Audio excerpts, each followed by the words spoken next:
How's it going, guys? Welcome back to the final part of my Egypt scuba diving trip. In this video we're heading back to the Straits of Tiran, which we dived on a previous day, so if you missed that video I'll leave a link at the top of the screen. Enjoy the video. My name's Adam and welcome to Nature Scope.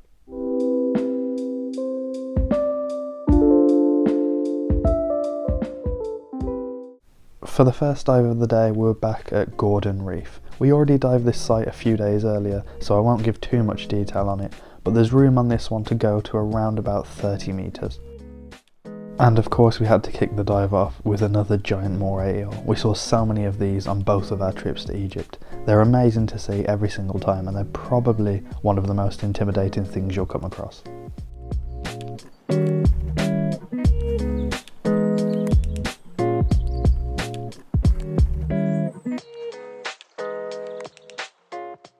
There was plenty of colour and plenty of life on this dive. Everywhere you look you can see different species of fish of all different shapes and of all different colours. The corals on this dive were also in amazing condition.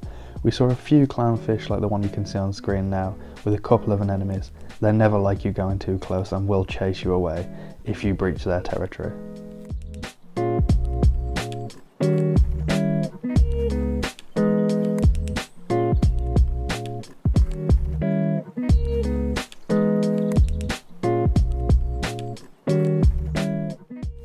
Number one of the two absolutely monstrous fish we saw on this dive. The huge fish you can see on screen now is a Napoleon fish. They can grow up to around 1.5 meters long. They're absolutely huge and incredibly thick. You can see on the underside of it there's also a remora fish. These are sucker fish that tend to cling onto larger marine species to help clean them. You'll often see them on whales and large sharks, so that just goes to show the size of this fish.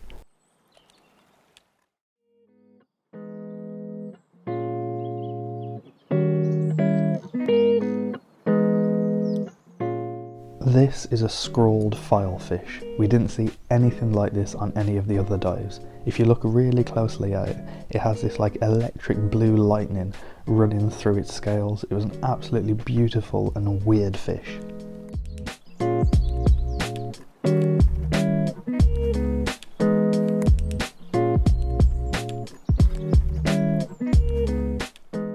If you watched the first time we dived Gordon Reef, then you'll have seen these barrels already.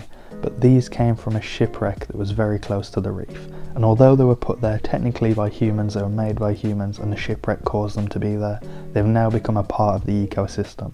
There's so many different plants and corals growing on them, and if you look inside the different nooks and crannies you'll often see fish that you won't see just swimming on the reef, and juvenile fish taking shelter from potential predators.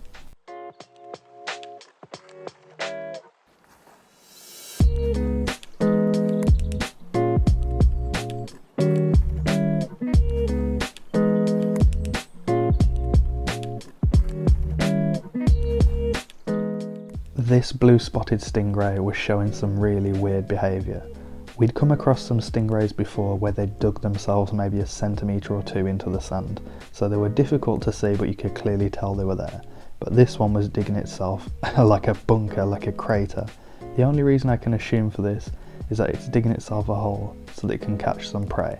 So whenever a prey that it wants to eat will come past, it'll just launch itself out of the hole, strike it and eat it.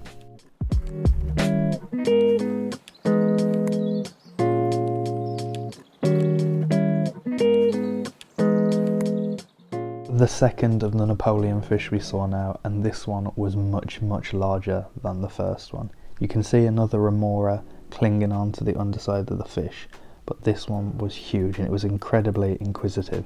For some reason it was really interested in the GoPro.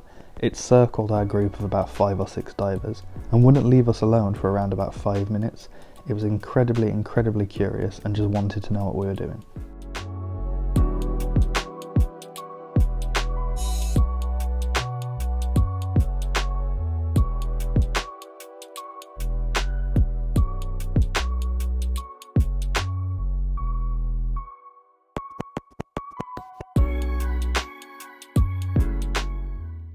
Another unusual sighting, this moray eel was sticking maybe a metre out of the coral reef.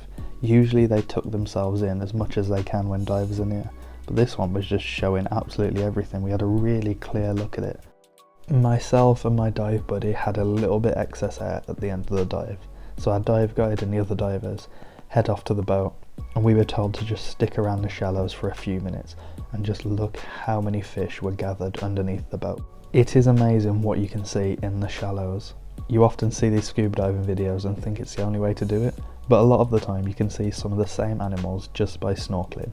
I'd say we were in about 2.5 meters of water here, and we saw a blue spotted stingray passing by.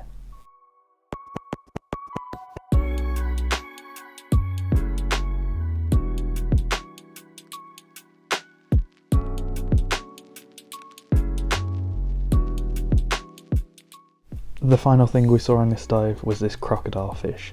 You can see just how amazingly camouflaged they are. Look at the reef to the right hand side of it, and you can see that it's designed perfectly to blend in. This one was a little bit more obvious in the shallower water. It did also stand out a little bit on the sand, however if you were a fish passing by you'd probably have no idea it was there. Really cool to see. And that was it from Gordon Reef. That was a really cool dive. We saw some huge fish, some incredible species displaying some really weird behaviour.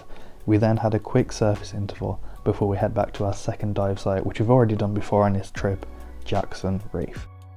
Just like before, we already did this dive on another trip, so I won't go into too much detail. This is right next to Gordon Reef, only probably about a 5 or 10 minute boat ride. There's opportunity to go down to around about 25, maybe 30 meters if you wanted to.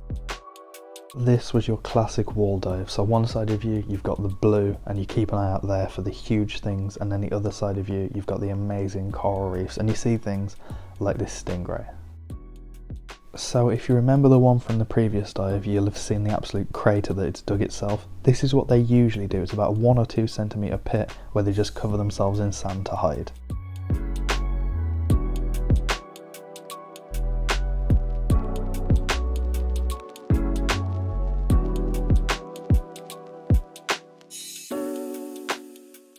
You don't usually see lionfish out and about swimming. They usually sat on some coral or underneath a ledge waiting for prey to come by, so this was really cool. This was a huge shoal of schooling bannerfish. It was absolutely massive. Leave your guesses in the comments below as to how many you think there were. My guess, probably around 2,000 or 3,000.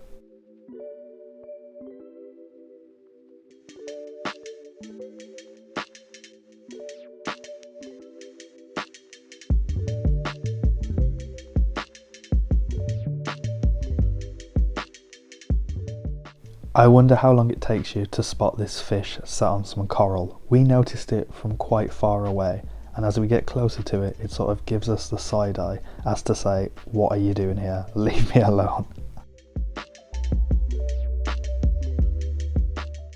Our third Napoleon fish of the day. I felt incredibly lucky to see one, let alone 3.